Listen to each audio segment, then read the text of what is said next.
दोस्तों, आज हर व्यक्ति अपने जीवन में इतनी भाग दौड़ सिर्फ अमीर बनने और पैसा कमाने के लिए ही कर रहा है। वो जी तोड़ मेहनत करता है, मगर फिर एक पल ऐसा भी आता है जब वो थक कर अपनी हार मान जाता है और कड़ी मेहनत करने के बाद भी उसका अमीर बनने का सपना टूट कर बिखर जाता है।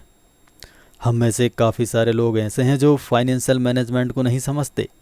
वो लोग इतना भी नहीं जानते हैं कि उनके पर्स में रखा क्रेडिट कार्ड काम कैसे करता है, या उन्होंने जो लोन ले रखा है एक्चुअल में उसका इंटरेस्ट क्या है। तो इस टॉपिक में हम जानेंगे कि आपको अमीर बनने के लिए ऐसी कौन सी जानकारी है जो आपके पास होनी चाहिए। और हाँ, आगे बढ़ने से पहले मैं आपको बता दूं कि इस वीडियो को किसी ने स्पॉन्सर नहीं किया है। डिस्क्रिप्शन या कमेंट में कोई लिंक नहीं है। ये वीडियो सिर्फ आपके एजुकेशनल पर्पस के लिए ही है। तो आइए ज़रा बात करते हैं मनी मैनेजमेंट की। असल में मनी मैनेजमेंट हमारे बजट और खर्च का कॉम्बिनेशन होता है। अब आइए ज़रा इसे समझते हैं। मान लीजिए आपको एक बाइक खरीदनी है। आपके पास उसके केवल दो ऑप्शंस होते हैं, या तो आप बाइक की ईएमआई करा लें या उसका नकद भुगतान कर दें। मान लीजिए आपकी बाइक की एक्चुअल प्राइस 1 लाख रुपए है। आपने इसे 2 साल की ईएमआई पर फाइनेंस कराया, तो अब बैंक ने आप पर 14% का इंटरेस्ट लगाया है। अब आपकी बाइक की एक्चुअल प्राइस इंटरेस्ट सहित 1,28,000 रुपये है। अब आप 5,333 रुपये प्रति माह के हिसाब से 24 महीनों तक ईएमआई देते हैं। अब अगर हम इसी प्रोसेस को रिवर्स कर दें और हर महीने अपनी इनकम से सेम अमाउंट 5,333 रुपये ये सोचकर सेव करें कि हमें एक बाइक लेनी है, तो आपकी बाइक 24 महीनों के बजाय 18 महीनों में ही आपके पास होगी और बाकी के 6 माह का अमाउंट भी आपके पास सेव होगा। अब ज़रा हम इन दोनों ऑप्शंस में देख लेते हैं कि हमें कितना प्रॉफिट और कितना लॉस हुआ है। पहला है ईएमआई। इसमें आपको केवल एक ही प्रॉफिट है कि आपको बाइक तुरंत मिल जाती है, और लॉस ये है कि आपकी बाइक की कॉस्ट इंटरेस्ट की वजह से ज़्यादा हो गई है। अब आपको अपनी ईएमआई टाइम पर चुकानी है, और यदि आप अपनी ईएमआई देने में चूक जाते हैं तो आपको पेनल्टी भी देना होगा।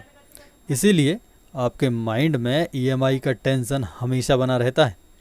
आपको बैंक को इंटरेस्ट भी देना होता है और आपका बाइक खरीदने का टाइम भी बढ़ जाता है।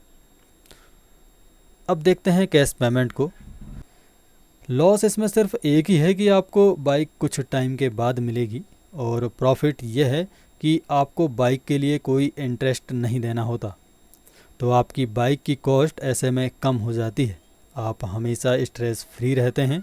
बाइक खरीदने से आपका 6 महीने का टाइम और 6 महीने की ईएमआई के पैसे भी सेव हो जाते हैं।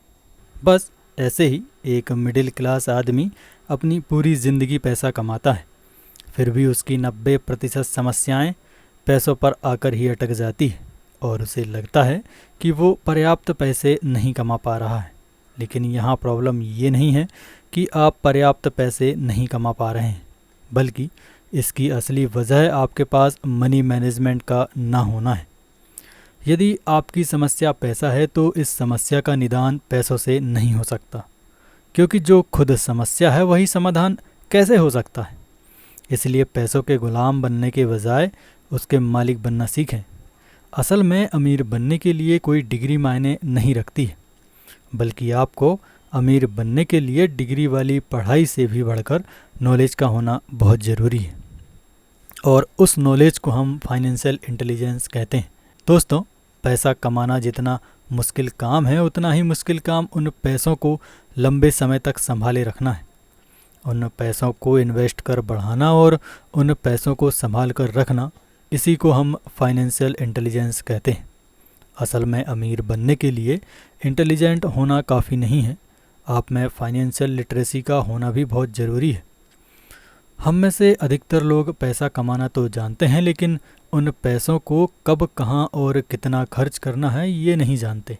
इसकी जिम्मेदार हमारी शिक्षा व्यवस्था है, क्योंकि हमें स्कूल और कॉलेजों में पढ़ाई करके अच्छी नौकरी कैसे करना है यही सिखाया जाता है, लेकिन मनी मैनेजमेंट के बारे में कभी कहीं चर्चा नहीं की जाती, और हमारी सोसाइटी में भी नौकरी को ही सबसे अच्छा ऑप्शन माना जाता है। हम बचपन से यही सीखते आए हैं कि शिक्षा अच्छी नौकरी पाने के लिए ही होती है।